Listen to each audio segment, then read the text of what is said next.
চোখ সরিয়ে নিল জুলফিকারের থেকে ফালাক। সত্যি তো, এটাই যে এখন তার ভয় লাগছে না, উল্টো তার মনে জুলফিকারের জন্য লাড্ডু ফুটেছে। জুলফিকার চেয়ে আছে ফালাকের মুখের দিকে। সকালবেলা এলিনা, চৈতি ও কাফি তাদের লোকদের নিয়ে এসেছে।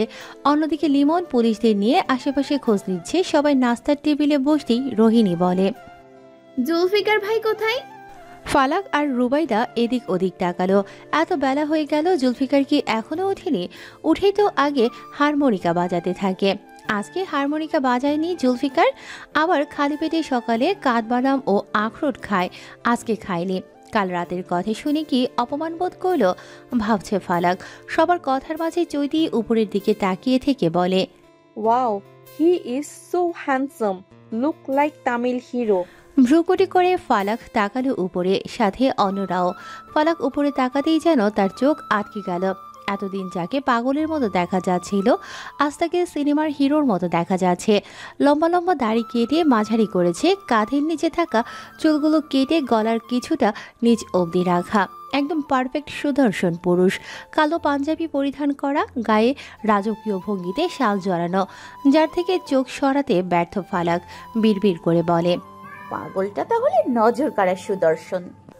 ফালাকের পাশে দাঁড়িয়ে আছে রোহিণী।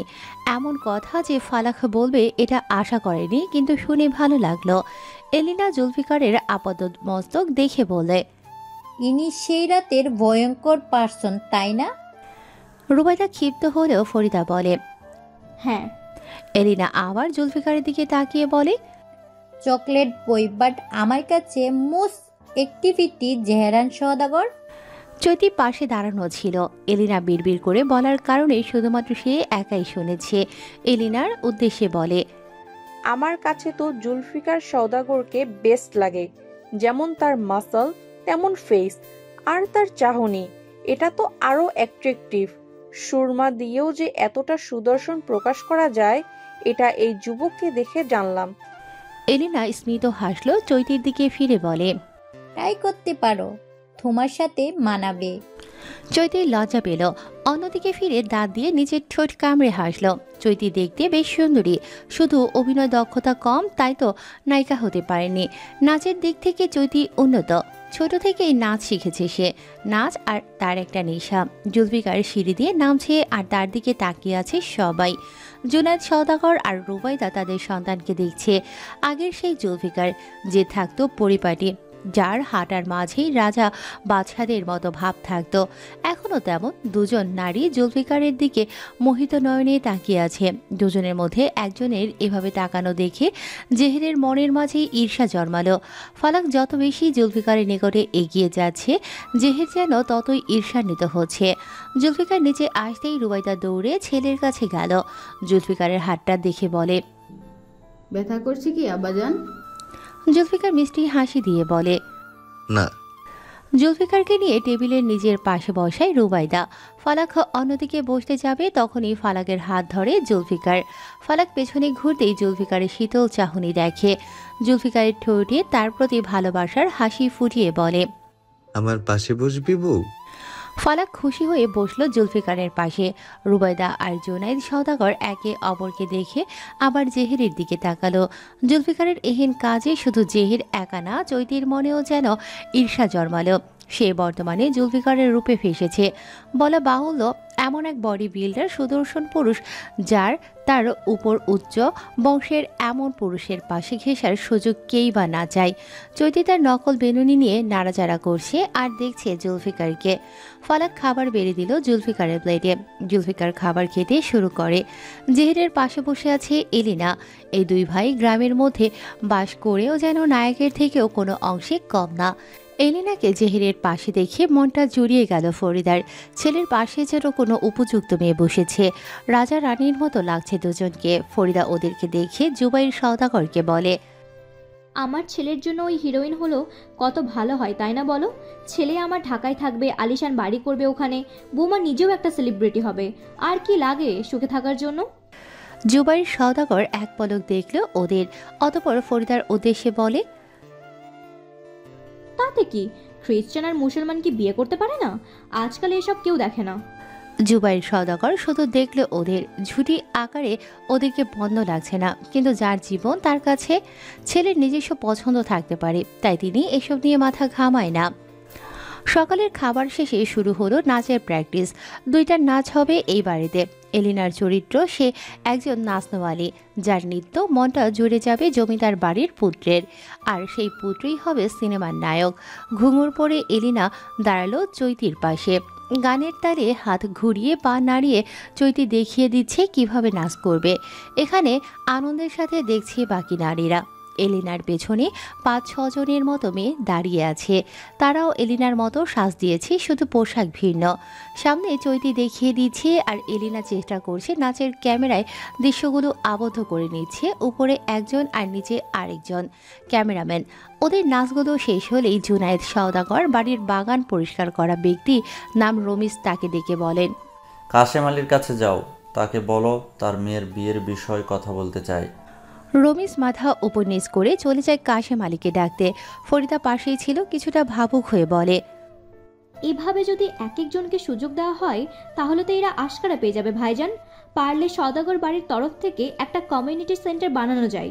বাড়িতে ওই লোকদের এতবার আসার অনুমতি দেওয়া ঠিক না। জুনায়েদ সওদাগরের এক রক্তিম চাহনি দেখা গেল সাথে সাথে। তিনি এমন অমানবিক কথাবার্তা মেনে নেন না। তার কথার অর্থ সম্পদ যা আছে সব তো গরিব দুঃখীদের সহায়তার জন্যই। রমিজ গিয়ে নিয়ে আসলো কাশেম আলীকে। কাশেম আলী সালাম দিয়ে বলে, দেখেছিলেন কর্তা? তোমার মেয়ের বিয়ের জন্য কোন দিকটা সাজাতে চাও তুমি? যেহেতু এই বাড়িতে বিয়ে দেবে বলছো, এই বাড়ির তো দিক একটা না, বলো তোমার কোন দিকটা ভালো লাগে? কাশেম আলী যেন ঘাবড়ে গেলেন। সাজাতে গেলে টাকাও অনেক খরচ হবে, সেই টাকা তার কাছে নেই, তাই বলে, সাজানো দরকার নেই কর্তা, শুধু ওইটুকু ছাদ খোলার ব্যবস্থা আর যে কোনো একটা ঘর মধ্যেই সাজানো বসে রাখা হবে। কেন হলুদের অনুষ্ঠান করবে না?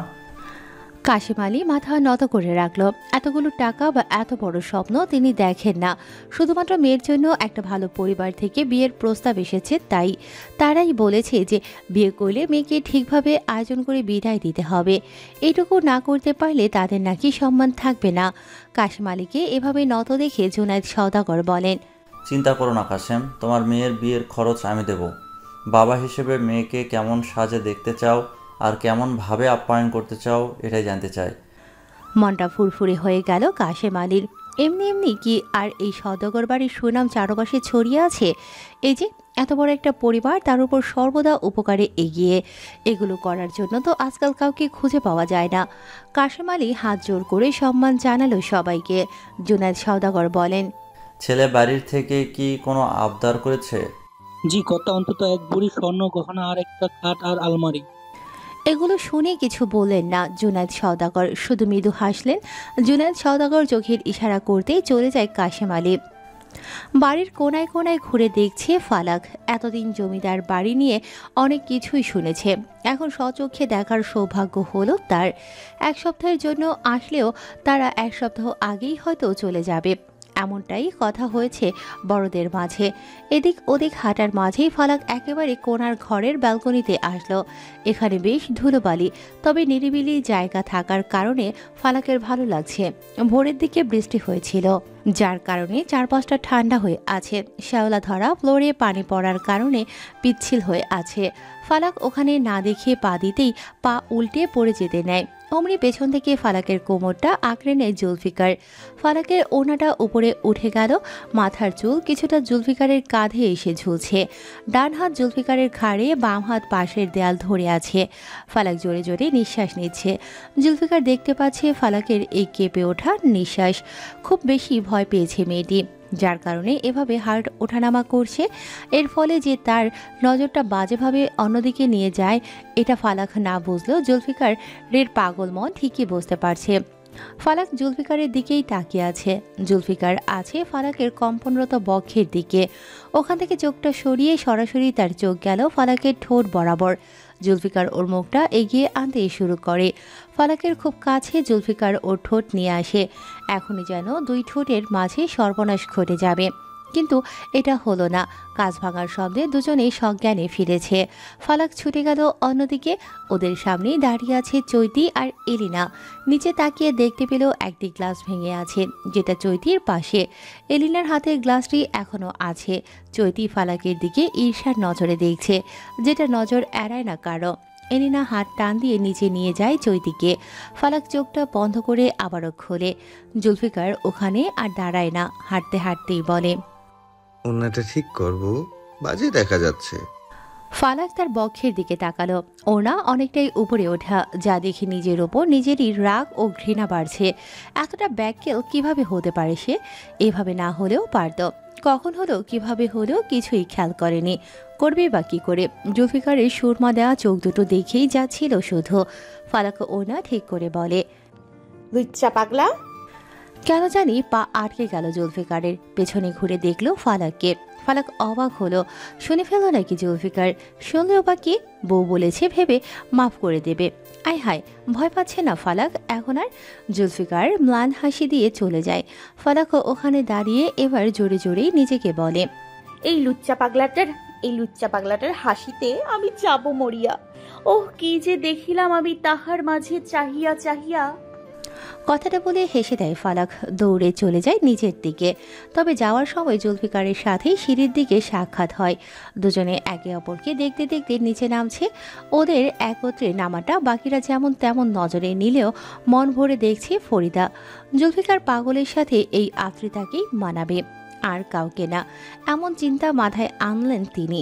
ফালাক নিচে এসে চলে যায় রোহিণীর কাছে। রোহিণী হাসি হাসি মুখ করে বলে, কাল বাড়িতে হলুদের অনুষ্ঠান হবে, পরশু বিয়ের অনুষ্ঠান, তারপর আরেকটা নাচের ভিডিও করা হবে। মানে পরপর আনন্দ যেন হয়েই যাচ্ছে।